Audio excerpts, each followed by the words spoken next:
வணக்கம். இது viral video Asin ஷியூ. நான் உங்கள் அசீம். சட்டத்தின்படி குற்றவாளிகள் தண்டிக்கப்படுறாங்களோ இல்லையோ, அந்த சட்டத்தில் உள்ள ஓட்டைகளை வச்சு குற்றவாளிகள் நிறையா பேர் எப்படி தப்பிக்கிறது அப்படிங்கிறத தெரிஞ்சு வச்சுருக்காங்க அப்படிங்கிறது தான் நிறையா விஷயங்கள்லேருந்து தெரிய வருது. உதாரணத்துக்கு சொல்லணும்னா, சவுக்கு சங்கர் வழக்கு இப்போ சுப்ரீம் கோர்ட்டில் இருக்கிறது. அந்த ஹைகோர்ட் வரைக்கும் அவருடைய மனுக்கள் அனைத்தும் தள்ளுபடி பண்ணப்பட்ட நிலையில் அவர் சுப்ரீம் கோர்ட்டில் போய் அதை மேல்முறையீடு பண்ணி ஜாமீன் கேட்டிருக்காங்க. அந்த வழக்கை தள்ளுபடி பண்ணணும்னு கேட்டிருக்காங்க. அவங்க சுப்ரீம் கோர்ட்டில் என்ன சொல்லியிருக்காங்கன்னா, தமிழ்நாடு அரசுக்கு சதமாரி கேள்விகள் கேட்டிருக்காங்க. இதில் என்ன ஒரு ஆச்சரியமான ஒரு விஷயம் அப்படின்னு பார்க்கப்படுதுன்னா, நம்ம தமிழ்நாடு அரசு சார்பாக ஆஜராகி வாதாடின வழக்கறிஞர் யாருன்னு பார்த்தா சித்தார்த் லூத்ரா தான் ஆஜராகியிருக்காரு. அவர் இவர் மேலே உள்ள வழக்குகள் எத்தனை, அதோடைய தன்மை என்ன அப்படிங்கிறத விலாவாரியாக எக்ஸ்பிளைன் பண்ணியிருக்காரு. எதனால் இவங்களை அரெஸ்ட் பண்ணியிருக்காங்க, எதனால் குண்டர் சட்டத்தில் போட்டிருக்காங்க அப்படிங்கிறத விலாவாரியாக எக்ஸ்பிளைன் பண்ணியிருக்காங்க. இவர் செய்த குற்றம் தேச துரோக வழக்கு அளவுக்கு மோசமான குற்றமா அப்படிங்கிற அளவுக்கு போட்டு குண்டர் தடுப்பு சட்டம் போட வேண்டிய அவசியம் என்ன வந்தது, அதுக்கான காரணம் என்ன, இது இப்போ இந்த மாதிரியான நிறைய கேள்விகள், மாதிரியான கேள்விகளை தமிழ்நாடு அரசு கேட்டிருக்காங்க. அதுக்கெல்லாம் அவங்க சித்தார்த்த பதில் சொல்லியிருக்காரு. அது கோர்ட் ஏற்றுக்குதா இல்லையாங்கிறது தெரியல. கடைசியில் அவங்க தமிழ்நாடு அரசுக்கிட்ட விளக்கம் கேட்டு பதில் மனு தாக்கல் செய்யணும் அப்படின்னு சொன்னோன்னே அதுக்கு கொஞ்சம் டைம் கேட்டிருக்காங்க. அதனால் டைம் கொடுத்து வழக்கை ஒத்தி வச்சுருக்காங்க இப்போதைக்கு. ஆனால் இவங்க கேட்ட கேள்விகள் எல்லாம் பார்த்தாக்கா, நீங்கள் இது குண்டர் தடுப்பு சட்டத்தில் கைது பண்ணது தப்பு அப்படின்னு சுப்ரீம் கோர்ட்டே சொல்கிற மாதிரி இருந்தது. ஆனால் இந்த மாதிரியான கேள்விகள்லாம் கேட்டுட்டு கடைசியில் மனுவை தள்ளுபடி பண்ண விஷயங்களெல்லாம் நம்ம வழக்குகளெல்லாம் நிறையா பார்த்துருக்கோம். ஸோ கேள்விகள் கேட்குறாங்க சுப்ரீம் கோர்ட்டில் அப்படிங்கிறனாலே அவர் அதே ரீதியில் கொண்டு போய் அவங்க தீர்ப்பு சொல்லுவாங்க அப்படின்னு நம்ம எதிர்பார்க்க முடியாது. ஸோ என்ன தீர்ப்பு சொல்ல போகிறாங்கன்ற அடுத்த அட்ஜர்மெண்ட்டில் தான் தெரியும். இப்போதைக்கு அந்த வழக்கு சுப்ரீம் கோர்ட்டில் ஒத்தி வைக்கப்பட்டிருக்குது. தமிழ்நாடு அரசு பதில் மனு தாக்கல் செய்யணும் அப்படின்னு சொன்னோன்னா அதுக்கு டைம் கேட்டிருக்காங்க சித்தார்த் லுத்ரா அப்படிங்கிற தகவல் தான் இது. ஸோ இது என்னென்ன முறையிலெல்லாம் அதில் தப்பிக்கலாம் அப்படிங்கிறது அத்துபடியாக இருக்கிற ஒரு ஆள், அவர் விசாரணைக்கு உட்படுத்தப்பட்டு அவருக்கு தண்டனை வாங்கி கொடுக்கறது கொஞ்சம் கஷ்டமான காரியம் அப்படிங்கிறது தெரிய வருது. ஏன்னா சட்டத்தை வக்கீல்களும் போலீஸும் தெரிஞ்சு வச்சுருக்கிறத விட இந்த சட்டத்தில் என்ன ஓட்டம் இருக்குது, இதுலேருந்து எப்படி தப்பிக்கலாம் அப்படிங்கிறத குற்றம் செய்ய போகிறவங்க தெரிஞ்சு வச்சுருக்காங்க அப்படிங்கிறது தான் கொஞ்சம் வருத்தம் அளிக்கக்கூடிய விஷயமா இருக்குது. ஸோ தெரிஞ்சிக்க வேண்டிய விஷயந்தான். சட்டம் என்ன அப்படிங்கிறது மக்கள் தெரிஞ்சுக்கணும். இந்த சட்டம் இருக்குது அப்படிங்கிறது, இந்த குற்றத்துக்கு இந்த சட்டம், இந்த குற்றத்துக்கு இந்த தண்டனை அப்படிங்கிறதுலாம் மக்களுக்கு தெரிய வேண்டிய அவசியம் இருக்குது. அப்படிங்கிறத மீறி அந்த சட்டத்தில் இருக்க ஓட்டைகளை பற்றியே தெரிஞ்சுக்க ஆரம்பிச்சிருக்காங்க அப்படிங்கிறது தான் வருத்தமளிக்கக்கூடிய விஷயம். ஸோ சமுதாய சீர்கேடு அப்படின்னு பார்த்தோம்னா, சட்டம் ஸ்ட்ராங்காக இல்லையோ அப்படிங்கிற மாதிரியான ஒரு விஷயந்தான். ஏன்னா குற்றங்கள் குறையணும் அப்படின்னா தண்டனைகள் கடுமையாக்கப்படணும் அப்படின்றத நம்ம ஏற்கனவே சொல்லிகிட்டே வந்துட்டுருக்கோம். ஒவ்வொரு குற்ற வழக்கு வரும்போது அந்த குற்றம் பாதிப்பை ஏற்படுத்துகிற பாதிப்பை வச்சு அந்த குற்றத்தோடைய தன்மையை முடிவு பண்ணி அதுக்கேற்ற மாதிரி தண்டனை வழங்கணும் அப்படிங்கிறது தான் நம்மளோட கோரிக்கை. ஸோ இப்போது சில விஷயங்களில் கொஞ்சம் தண்டனைகள் கடுமையாக்கப்பட்டுக்கிட்டு வருது அப்படிங்கிறது கொஞ்சம் சந்தோஷம் அளிக்கக்கூடிய விஷயம். அந்த வகையில் பார்த்திங்கன்னா, எதிர்வரும் காலங்களில் இன்னும் கடுமையான தண்டனைகள் கொடுக்கப்பட வேண்டும். அதாவது குறிப்பிட்ட ஒரு குற்றங்களுக்கு எதிரான, அதாவது கொலை வழக்கு, பாலியல் குற்றம், அந்த மாதிரியான விஷயங்களுக்கெல்லாம். ஸோ பாலியல் குற்றம் அப்படின்னு சொல்லும்போது நான் ஒரு 2-3 விஷயத்தை சொல்லி ஆகணுங்க. ஏன்னா நேற்று நடந்த நிகழ்வுகள் அடிப்படையில் அதை சொல்லணும். நம்ம ஒரு விஷயம் நடக்குது, பாலியல் குற்றம் நடக்குது அப்படின்னா சமுதாயத்தில் நடந்துகிட்ருக்கு அப்படிங்கிறத பார்த்துட்டு அதை கடந்து போயிடணும் நம்ம. ஆனால் சில விஷயங்களை ஜீரணிக்க முடியாத சில பாலியல் குற்றங்கள் இருக்குது பார்த்தீங்களா, அதை கடந்து போகிறதுக்கு மனசு கொஞ்சம் கனமாக இருக்குது. அதில் ஒரு வகை தான் இப்போ நான் சொல்ல போகிற 2 கேஸு. அதில் ஒன்று ராமநாதபுரம் மாவட்டம் அருகே உள்ள மன வளர்ச்சி குன்றிய மாணவர்களுக்கான சிறப்பு பள்ளி ஒன்று இயங்கிட்டுருக்கு. அந்த மன வளர்ச்சி குன்றிய பள்ளியில் ஒரு மாணவி 18 வயதான ஒரு மாணவி, அவங்க வந்து மன வளர்ச்சி குன்றிய மாற்றுத்திறனாளி மாணவி. அவங்கள வந்து அதில் சேர்த்து அதை பராமரிக்கிறதுக்கு கொடுத்துருக்காங்க அவங்க பெற்றோர். அது பராமரிப்பு கட்டணம் அப்படின்னு சொல்லிட்டு ஒரு அமௌண்ட் வாங்கியிருக்காங்க. அந்த அமௌண்ட்டை கட்டிட்டு அந்த பெண்ணை வந்து அங்கே பராமரிக்கிறதுக்கு விட்டுருக்காங்க. அந்த பராமரிப்புக்கு விட்ட அந்த பெண் வந்து அந்த பள்ளியில் இருந்திருக்காங்க. அதை பார்க்க போன பெற்றோர் இருக்காங்க. ஒரு மாதமோ 15 நாளுக்கு ஒரு தடவை போய் பார்ப்பாங்க இல்லையா, அந்த மாதிரி ஒரு தடவை பார்க்க போயிருக்காங்க அவங்க அந்த மாணவியை. அப்போ அந்த மாணவி வந்து கதறி அழுதுருக்காங்க. என்ன அப்படின்னு ஆறுதல் சொல்லி கேட்கும்போது, இந்த மாதிரி இந்த பள்ளியோடைய நிர்வாகி வந்து என்கிட்ட பாலியல் ரீதியாக துன்புறுத்தல் பண்ணுறாரு, பாலியல் பலாத்காரம் இது பண்ணிகிட்ருக்காரு அப்படின்னு சொல்லி ஒரு கடுமையான குற்றச்சாட்டை கொடுறாங்க. ஸோ இதை பதறிப்போன பெற்றோர் என்ன பண்ணுறாங்க, பாவிகளா மன வளர்ச்சி குன்றிய மாணவி கூடவா இந்த மாதிரி தொல்லை பண்ணுவீங்க அப்படின்னு சொல்லிட்டு அவங்க வந்து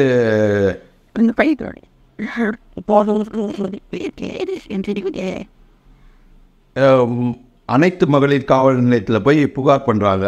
அவங்க புகாரை ஏற்றுக்கிட்டு விசாரணை பண்ணும்போது பள்ளி செயலாளர், அவர் பேர் வந்து தசரத பூபதி, பேர் தசரத பூபதி. அந்த தசரத பூபதி அப்படிங்கிற பள்ளி செயலாளர் மேலே கூறிய குற்றச்சாட்டு உண்மை அப்படின்னு தெரிய வருது.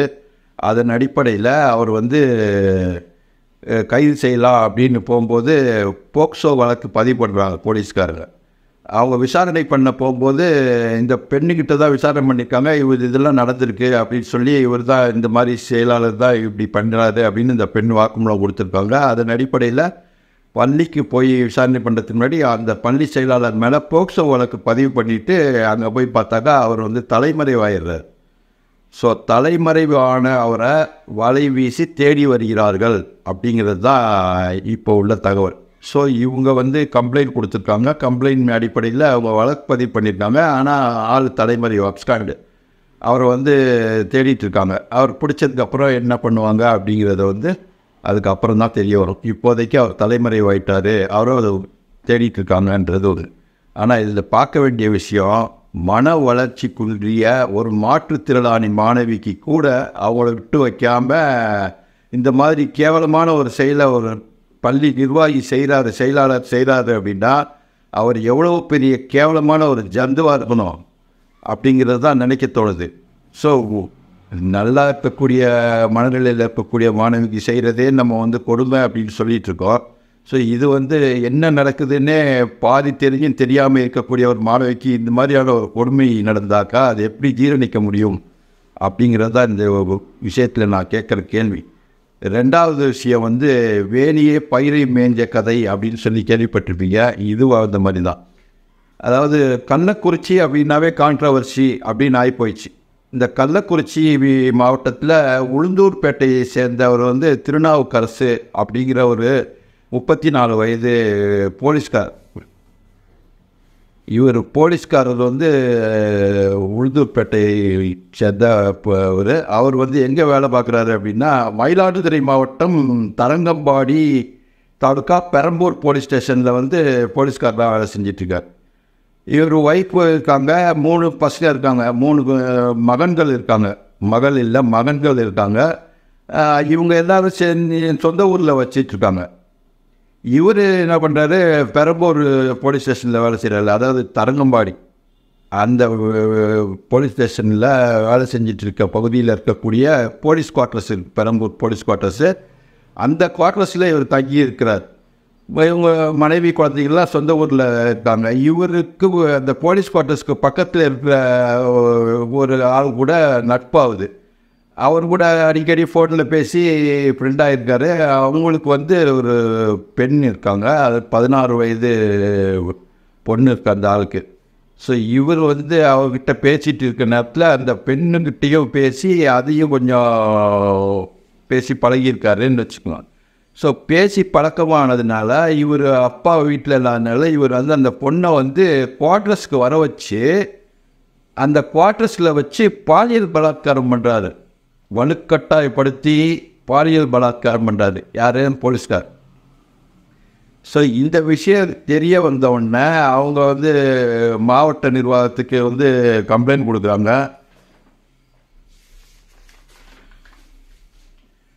மாவட்ட உதவி மையத்துக்கு அந்த புகார் போனவுடனே அவங்க என்ன பண்ணுறாங்க, மயிலாடுதுறை மாவட்ட குழந்தைகள் பாதுகாப்பு அலுவலக சமூக பணியாளர் ஆரோக்கியராஜ் அப்படிங்கிற ஒரு ஆளும் அவங்க உதவியாளர்னால் ஒரு பெண் அலுவலரையை சேர்த்துக்கிட்டு போய் அந்த பெண்ணுக்கிட்ட விசாரிக்கிறாங்க. அந்த பெண்கிட்ட விசாரித்தோடனே இந்த மாதிரி இப்படின்னு டீட்டெயிலாக சொன்ன உடனே அவர் விசாரணை அடிப்படையில் ஆரோக்கியராஜ் என்ன பண்ணுறாரு, பெரம்பூர் போலீஸ் ஸ்டேஷன்னு புகார் பண்ணுறார். அந்த பெரம்பூர் போலீஸ் ஸ்டேஷனில் புகார் கொடுத்த உடனே அவர் போக்சோ வழக்கு பதிவு பண்ணுறாங்க. ஸோ இவர் விசாரணை ஃபுல்லாக பண்ணிட்டாரு அப்படின்னு சொல்லி அந்த விசாரணை அடிப்படையில் போக்சோ வழக்கு பதிவு பண்ணி திருநாவுக்கரசை கைது பண்ணி நாகை கோர்ட்டில் ஆஜர்படுத்தி சிறையில் அடைச்சிட்டாங்க. சம்பவம் குறித்து தெரிய வந்த அந்த போலீஸ் சூப்பரண்டென்ட் இருக்காங்க இல்லையா, அந்த மாவட்ட போலீஸ் சூப்பரண்டென்ட்டு, அவங்க பாலியல் குற்றச்சாட்டுக்கான போலீஸ் திருநாவுக்கரசை சஸ்பெண்ட் பண்ணிடுறாரு. ஸோ இவர் போலீஸ்காரர் திருநாவுக்கரசுக்கார அவருக்கு மேலே ஏற்கனவே இது மாதிரி ஒழுங்கீனமாக நடந்தார் அப்படின்னு சொல்லிட்டு ஒரு கம்ப்ளைண்ட் ஆகி அது துறை ரீதியான நடவடிக்கைக்கு ஆளாயிருக்காரு அவர் ஏற்கனவே இந்த கேஸுக்கு முன்னாடி அப்படிங்கிறது தெரியுது. ஸோ இவருக்கு இது முதல் தடவை இல்லை அப்படிங்கிறது புரிய வருது. ஸோ அவர் கைது பண்ணி சிறையில் அடைச்சிட்டாங்க, போக்சோவில் பதிவு பண்ணியிருக்காங்க அப்படின்னு.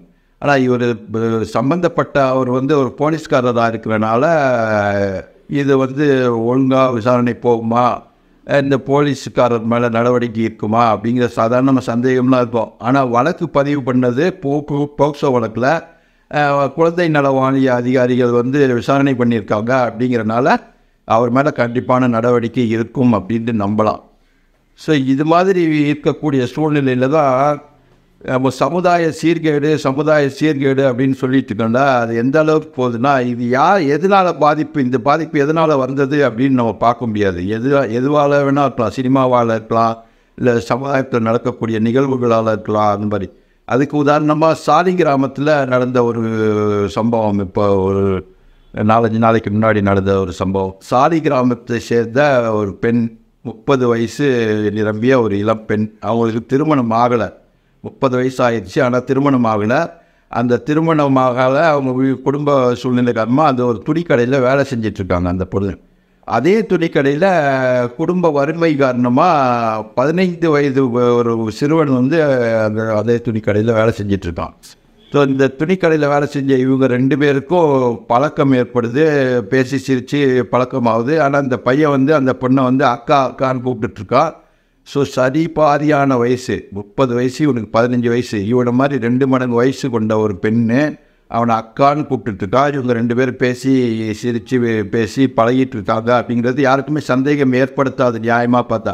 ஆனால் இவங்களுடைய நட்பு, அந்த பழக்கம் எல்லாம் நாளடைவில் அந்த பெண்ணுக்கு இந்த பையன் மேலே ஒரு காதல் வளர்கிறதுக்கு காரணமாக இருந்திருக்கு. அந்த காதலில் அந்த பையன்கிட்ட சொல்லி அவனை கன்வின்ஸ் பண்ணி அவங்க 2 பேரும் கல்யாணம் பண்ணியிருக்காங்க.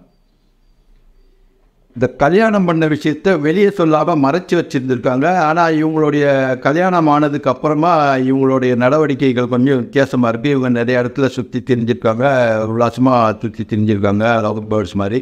அதுக்கப்புறமா தான் இந்த கடைக்காரங்களுக்கு இவங்க 2 பேர் மேலே நடவடிக்கைகளில் சந்தேகம் வந்திருக்கு. இவங்க அக்கான்னு சொல்லிட்டு இருக்கான், ஆனால் இவங்களுடைய செயல்கள் எல்லாம் அந்த மாதிரி இல்லையே அப்படின்னு சொல்லிட்டு இந்த பையனுடைய அப்பா அம்மா கிட்ட இந்த விஷயத்த சொல்லிடுறாங்க. ஸோ இந்த பையனை அவங்க கண்டிக்கிறாங்க. அவன் என்ன சொல்கிறான், அந்த பொண்ணு எனக்கு அக்கா மாதிரிங்க, நீ ஏன் இப்படிலாம் சந்தேகப்படுறீங்க அப்படின்னு சொன்னோன்னே அவங்க விட்டுட்டு, ஆனால் மறைமுகமாக அவனை வாட்ச் பண்ணியிருக்காங்க. அப்படிங்கும்போது இவங்க 2 பேரும் அந்த மாதிரி கல்யாணம் பண்ண விஷயம், இவங்க பழகிட்டு இருக்க விஷயம் எல்லாமே அவங்களுக்கு தெரிய வருது. ஸோ இந்த விஷயம் அவங்களுக்கு தெரிஞ்சிருச்சு. அப்படின்னு தெரிஞ்சோடனே இந்த பெண் என்ன பண்ணுறா, நம்ம இங்கேருந்து ஓடி போயிடலாம் அப்படின்னு சொல்லிட்டு இந்த பையன்கிட்ட கூட்டிகிட்டு இந்த பையனை கன்வின்ஸ் பண்ணி கிளாம்பாக்கம் பஸ் ஸ்டாண்டுக்கு போகிறாங்க. கிளாம்பாக்கம் பஸ் ஸ்டாண்டில் அவங்க 2 பேரும் ஓடி போகிறதுக்கு பிளான் பண்ணியிருக்காங்க அப்படிங்கிற விஷயம் பெற்றோருக்கு தெரிந்த மாணவன் இந்த சிறுவனோட பெற்றோருக்கு தெரிஞ்ச உடனே இவங்க எல்லாம் திரண்டு போய் கிளாம்பாக்கம் பஸ் ஸ்டாண்டில் திரண்டு போகிறாங்க. இவங்க பெற்றோர்களை பார்த்த உடனே அந்த பெண் ஓடி போயிடுறான். ஸோ இவனை மீட்டு வீட்டுக்கு கூட்டிகிட்டு வர்றாங்க. வீட்டுக்கு கூட்டிட்டு அந்த பெண் மேலே கம்ப்ளைண்ட் கொடுக்குறாங்க. போலீஸ் விசாரணை, விருகம்பாக்கம் போலீஸ் விசாரணை பண்ணிகிட்ருக்காங்க என்ன நடந்துச்சு அப்படின்னு. ஸோ இவங்க 2 பேரும் மியூச்சுவல் இதில் தான் திருமணம் பண்ணிட்டு இருந்தாலும் இந்த பையனுக்கு 15 வயசு தான் ஆகுது அப்படின்னா இது வந்து மைனர் ஆக்டில் வரும். ஸோ இவங்க வந்து போக்சோ வழக்கு தான் அந்த பெண் மேலே பதிவு பண்ணணும். அது பதிவு பண்ணி விசாரணை பண்ணுவாங்களா இல்லை காம்ப்ரமைஸாக ஏதாவது பேசுவாங்களா அப்படின்றது வந்து இனிமேல் தான் தெரிய வரும். ஸோ இவங்க வந்து இந்த பெண்ணுக்கும் அவங்க பையனுக்கும் கூட்டி கட்ட பஞ்சாயத்து கூட நடக்கலாம். அந்த கட்ட பஞ்சாயத்தில் இந்த பெண்ணு நான் இந்த பையனோட உள்ள தொடர்பை விட்டுறேன் அப்படின்னு சொல்லி சமாதானமாக பேசி உடன்படிக்கை ஏற்பட்டு அந்த பெண் மேலே வழக்கு தொடராமல் விட்டுடலாம். அப்படி இல்லைன்னா அந்த பெற்றோர் கொடுத்த கம்ப்ளைண்ட் அடிப்படையில் இந்த பொண்ணு மேலே போக்சோ வழக்கு சீரியஸாக எடுத்து விசாரணை பண்ணி கைது பண்ணி அவங்க மேலே நடவடிக்கை எடுக்கிறதுக்கு வாய்ப்பு இருக்குது. அது என்ன பண்ண போகிறாங்கன்றது வந்து போக போக தான் தெரியும். இது வந்து நம்ம சமுதாயம் வந்து எவ்வளோ சீர்கேடு அடைஞ்சிருக்கு அப்படிங்கிறது ஏதாவது இதுலேருந்து தெரிய வருது.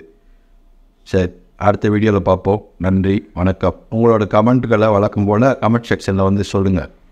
அடுத்த வீடியோவில் பார்ப்போம்.